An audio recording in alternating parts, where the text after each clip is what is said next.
ಎಲ್ಲ ಚಂದ. ನಿನ್ನ ಯೋಚನೆಗಳು, ನಿನ್ನ ಮಾತು, ನಿನ್ನ ನಡತೆ ಸಿಂಕ್ ಆಗಬೇಕು, ಅಲೈನ್ ಆಗಬೇಕು. ಅದಾಗಿಲ್ಲ ಅಂದ್ರೆ ನೆನ್ನೆ OTTಯಲ್ಲಿ ಒಂದು ಸಿನಿಮಾ ಬರ್ತಾರೆ, ಯಾವುದೋ ಇಂಗ್ಲಿಷ್ ಚಿತ್ರ. ಅದ್ರಲ್ಲಿ ಒಬ್ಬ ಹಿರಿಯರು, ಅವ್ರ ಮೇಲೆ ಒಂದು ಮರ ಬಿದ್ದುಬಿಟ್ಟಿದೆ ಪಾಪ. ಹಾಗಾಗಿ ಅವ್ರ ಆರೋಗ್ಯ ಕೆಟ್ಟೋಯ್ತು. ಅವರು ಕೊನೆ ಕಾಲಕ್ಕೆ ಬರ್ತಾ ಇದ್ದಾರೆ. ಕೊನೆ ಕಾಲ ಆ ಹಿರಿಯರು ಏನೋ ಆಕಾಶ ನೋಡ್ತಿದ್ದಾರೆ, ಒಂದು ಶೂನ್ಯದ ಒಂದು ಎಕ್ಸ್ಪ್ರೆಷನ್ನು. ಪಕ್ಕದಲ್ಲಿ ಒಬ್ಬರು ಕಿರಿಯ ಕೂತಿದ್ದಾನೆ, ಅವನು ನೋಡ್ತಾ ಇದ್ದಾನೆ, ಇವ್ರು ಏನಾರು ಮಾತಾಡ್ತಾರ ಅಂತ. ಆ ಹಿರಿಯರು ಹೇಳ್ತಾರೆ, ಎಷ್ಟು ಚಂದ ಅಂತ. ಈ ಹುಡುಗ ಏನು ಅಂತಾನೆ, ಎಲ್ಲ ಎಲ್ಲ ಎಷ್ಟು ಚಂದ ಅಂತಾರೆ. ಇದಕ್ಕಿಂತ ಒಂದು ಫಿಲಾಸಫಿ ಇದ್ದಾರೆ, ಸೃಷ್ಟಿಯಲ್ಲಿ ಎಲ್ಲ ಚಂದ ರೀ. ಒಂದು ಸಣ್ಣ ದುಂಬಿಯಿಂದ ಆ ಎಲೆ, ಮರ, ನಾನು, ನೀವು, ಅದು ಇದು ಬ್ರಹ್ಮಾಂಡ ಎಲ್ಲ ಚಂದ. ಆ ಚಂದ ಇದೆಯಲ್ಲ, ಸೃಷ್ಟಿಯ ಚಂದ ಇದೆಯಲ್ಲ, ಅದನ್ನ ಅರ್ಥಕೊಳ್ದೆ ನಾವೇ ಕೊರಗ್ತಾ ಇದ್ದೀವಿ. ನನಗೆ ಅದು ಸಿಕ್ಲಿಲ್ಲ, ನನಗಿದು ಸಿಕ್ಲಿಲ್ಲ, ನನಗೀಗ ಆಗ್ಬೇಕಾಗಿತ್ತು, ನನಗೆ ಅದಾಗಬೇಕಾಗಿತ್ತು. ಆ ಸೃಷ್ಟಿಯ ಚಂದ ಇದೆಯಲ್ಲ, ಬದುಕಿನ ಸಂತಸ ಇದೆಯಲ್ಲ, ಅದನ್ನ ಎಲ್ಲ ಧರ್ಮದವರು, ಅಲ್ಲಿರುವಂತಹ ಶ್ರೇಷ್ಠರು ಬೇರೆ ಬೇರೆ ರೀತಿಯಲ್ಲಿ ನಮಗೆ ತಿಳಿಸಕ್ಕೆ ಪ್ರಯತ್ನ ಪಟ್ಟಿದ್ದಾರೆ. ನಾವು ಗ್ರಹಿಸಲಿಲ್ಲ ಅಷ್ಟೇ.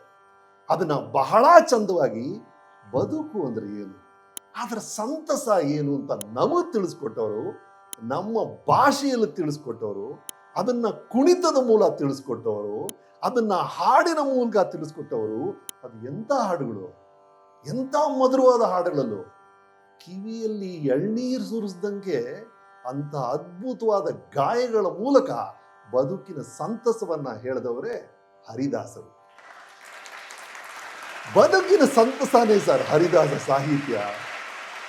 ಎಂತೆಂಥ ಸಾಹಿತ್ಯ! ಒಂದು ಕಡೆ ಪುರಂದರದಾಸರು, ಕನಕದಾಸರು, ಆಹಾ ವ್ಯಾಸರಾಯರು, ಒಬ್ಬರಾದ್ಮೇಲೆ ಒಬ್ಬರು ಅವ್ರು ಕೊಟ್ಟಂತ ಗೀತೆಗಳು, ಅದನ್ನ ನೆನೆಸ್ಕೊಂಡ್ರೆ ದಾಸನಾಗೂ ವಿಶೇಷನಾಗೂ ಡೌಟೇ ಇಲ್ಲ. ನಮ್ಮ ಚಿತ್ರರಂಗದಲ್ಲಿ ಆ ಥರ ಹಲವು ಗೀತೆಗಳನ್ನ ನಾವು ಯೂಸ್ ಮಾಡ್ಕೊಂಡಿದೀವಿ. ನೀವೆಲ್ಲರೂ ಅದನ್ನ ನೋಡಿರ್ತೀರಿ, ಕೇಳಿರ್ತೀರಿ. ಈಗೆಲ್ಲ ಕಡೆ ನ್ಯೂಸ್ ಬರ್ತಾ ಇದೆಯಲ್ಲ, ಇರಾನ್ US ವಾರ್, ಅದ್ಯಾವುದೋ ಮಿಸೈಲ್ ಅಂತೆ, ಇನ್ನೊಂದ್ ಕಡೆ ಅದ್ಯಾವುದೋ ಡ್ರೋನು, ಅದ್ಯಾವುದೋ ಒಂದು ಏರ್ ಕ್ರಾಫ್ಟ್ ಕ್ಯಾರಿಯರ್. ಇದೆಲ್ಲದಕ್ಕಿಂತ ಒಂದು ಆಯುಧ ಇದೆ, ಯಾವುದು ಅಂತ ಹರಿದಾಸರು ಹಾಡಿದ್ದಾರೆ. ನೆನಪಿದ್ಯಾ? ಮಾಡುವಂತ ವಿಷಯಗಳು, ಆಡುವಂತ ಮಾತುಗಳು ಹೇಗಿರ್ಬೇಕಂದ್ರೆ ಅದರಲ್ಲಿ ಆಚಾರ ಇರಬೇಕು ಅಂತ ಹೇಳ್ತಾರೆ. ಇದನ್ನ ನಾನು ಎಕ್ಸ್ಟೆಂಡ್ ಮಾಡಬೇಕು ಅನ್ಸುತ್ತೆ. ಎಲ್ಲರ ಕೈಯಲ್ಲಿ ಮೊಬೈಲ್ಸ್ ಇರಬೇಕಾದ್ರೆ ನಾಲ್ಗೆ ಮಾತ್ರ ಅಲ್ಲ, ನಿಮ್ಮ ಹೆಬ್ಬಟ್ಟಿದೆಯಲ್ಲ ಅದರಲ್ಲೂ ಆಚಾರ ಬರಬೇಕು.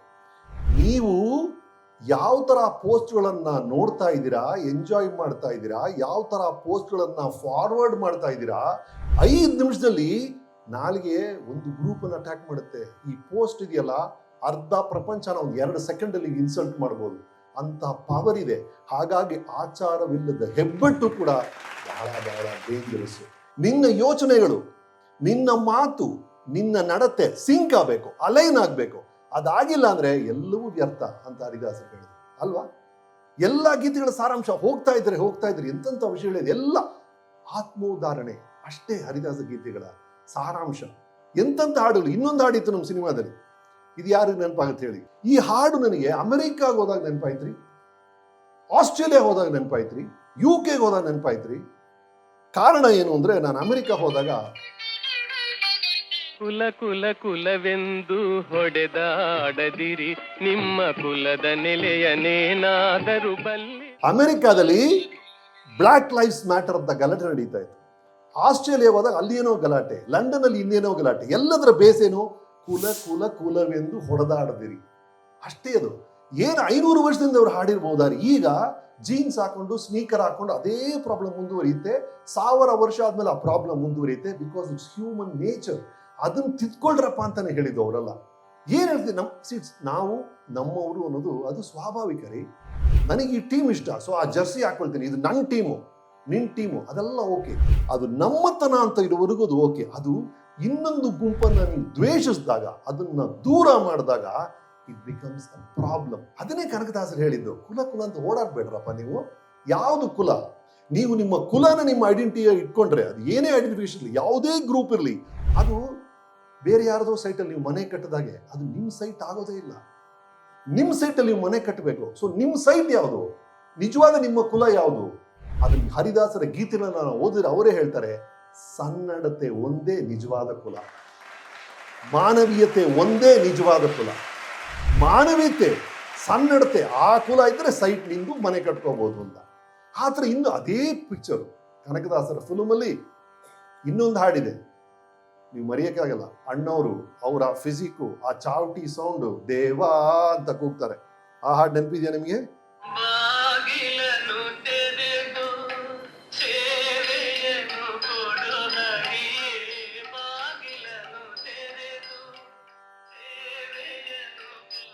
ಎಂತ ಬ್ಯೂಟಿ ನೋಡಿ. 2 ಪಾಯಿಂಟ್ ಅನ್ನಿಸ್ತು ನನಗೆ ಕೇಳಿದಾಗ. ಮೊದಲನೇ ಸಲ ಹೇಳ್ತಾರೆ, ಬಾಗಿಲನ್ನು ಯಾಕೆ ತೆಗಿಬೇಕು ಅಂತ ಹೇಳ್ತಾರೆ ಕನಕದಾಸರು?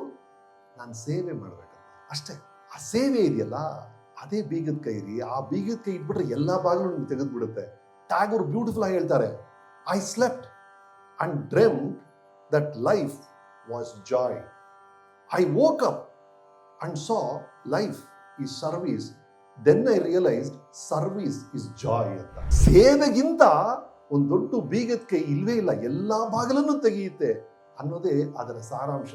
ಹಾಗಾಗಿ ನಿನ್ನ ಸ್ವಚ್ಛತೆ, ನಾವು ಹೇಳ್ತೀವಲ್ಲ ಸ್ವಚ್ಛ ಭಾರತ್, ಸ್ವಚ್ಛ ಭಾರತ್ ಅಂತ, ಸ್ವಚ್ಛ ಭಾರತೀಯ ಇದೆಯಲ್ಲ, ಅಂತರಂಗ ಶುದ್ಧಿ ಬಹಿರಂಗ ಶುದ್ಧಿ ಅಂತ ಹೇಳ್ತಾರಲ್ಲ, ಆ ಅಂತರಂಗ ಶುದ್ಧಿ ಹೇಗೆ ಅನ್ನೋದೇ ಈ ಹರಿದಾಸನ ಕೀರ್ತನೆ ಎಲ್ಲವೂ ನಮ್ಗೆ ಹೇಳೋದು. That is the summary of it.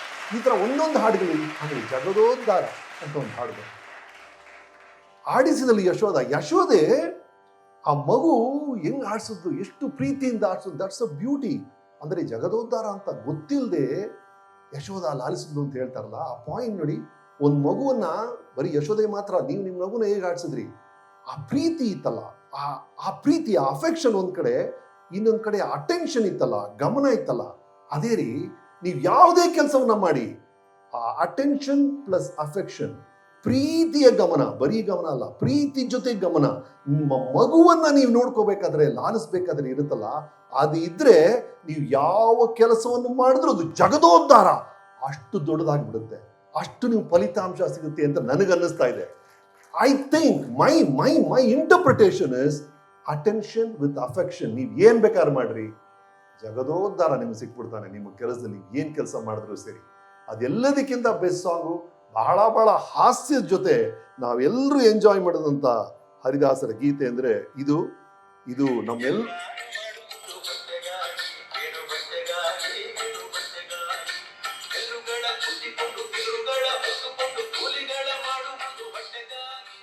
ಅಷ್ಟೇ ಸರ್.